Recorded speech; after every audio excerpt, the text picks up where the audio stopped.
Hello, this is Sandra from Wallifyer.com, and I create small batch graphics so you can keep your designs unique. And in this tutorial I'm going to show you how you create printable documents that prints beautifully so that your customers will be pleased when they receive your products. First of all, you have to click the File New, and then this quite overwhelming pop-up shows. But it's easy. You just go to the print option up here in the menu, and then you can select presets here if you want to, or you can choose a custom size here. And this is very handy if your customer wants a specific size of her or his printable, or if you make a card per se.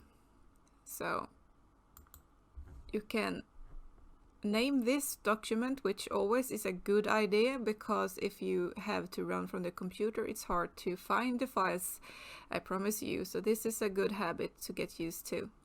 So let's name this one just printable, and then I stay with the preset here, the letter size, and here you can choose pixels, inches, centimeters, millimeters, points, and picas. So you have lots of different units to choose from, but pixels is very commonly used in the designing world. But if you create, say, printables, inches can be a good units to work from. So, or centimeters, of course, or millimeters. And this is the tricky thing.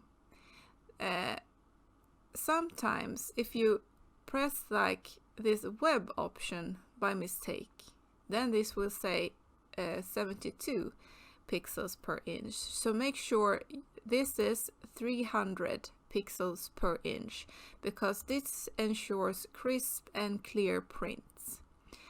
And this color mode option is also a little tricky box that you have to conquer, because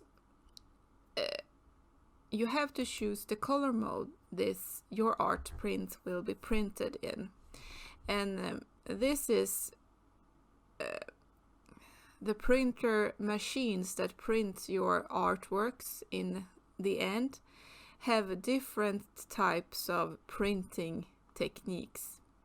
So I should suggest that you use RGB as standard today, I say, because many of the online printing companies, if you say print this on a print-on-demand shop or something, often they are in RGB today. But if you're going to print this in a, say, conventional printers, then you might have to choose this option, CMYK color mode. The best thing is always to ask your customer if they have any preference in which color mode your artwork should be. So this can be tricky, and I cannot say for sure which one you should choose, because that depends on what your file is going to be used for and where your customer will be printing his or her product. So always make sure that you ask your customer if they know, or if they can return to you with the correct color mode they need. If you sell like printables on Etsy or something like that, I suggest you use RGB color modes, as many print their artworks at home, and most home printers use the RGB color mode today. But of course there are always exceptions, so make sure you state the color mode clearly in your listings as well, so that your customer knows what they are buying. So as I said, this can be a little bit tricky, as there are no definite answers to this one. And you should leave this as 8-bit. Don't go and change this in any way, because 8-bit is what's used when it's going to be printed. And the background contents here are, you can choose white, black, a specific background color, which will be this one that you have in your swatches. Transparent colors is there are no color at all. You will get those check marks, check patterns. Yeah, you have seen those gray and check patterns. And the custom, then you can choose here from the color picker any color you want. And you can also insert your specific hex codes here or anything like that if you have something really specific you want to use.